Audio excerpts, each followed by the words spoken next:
আসসালামু আলাইকুম রহমতুল্লাহ বারকাত। আজ দুনিয়ার এই ক্ষমতার লোভে যারা আপনারা ইসকনের সঙ্গী হচ্ছেন, মুসলমান হয়ে বিধর্মীদের পক্ষে কথা বলছেন, যারা হিন্দু ভাই আছেন তাদের প্রতি আছে আমার সহানুভূতি।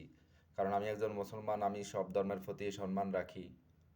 এই ফেতনার যুগে, দাজ্জালের যুগে আপনি যখন ইসকনকে সম্মতি দিচ্ছেন, সম্মত হচ্ছেন ইসকনের পক্ষে, তাহলে অবশ্যই দাজ্জাল যখন প্রকাশ পাবে, এই দুনিয়ার চাকচিক্যের লোভে যখন আপনি বিধর্মীদের পক্ষে সাফাই গাইছেন, ক্ষমতার লোভে সাফাই গাইছেন, অবশ্যই আপনি দাজ্জালের সঙ্গী।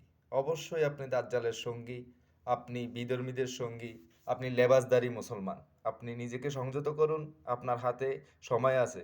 মুসলমান হাতে সবসময় বর্তমানই থাকে, ভবিষ্যৎ আল্লাহ ভালো জানে, অতীত চলে গেছে। তো আপনার পরিবর্তনের এখনই সবচাইতে মোক্ষম সময়, নিজেকে কিছুটা পরিবর্তন করুন।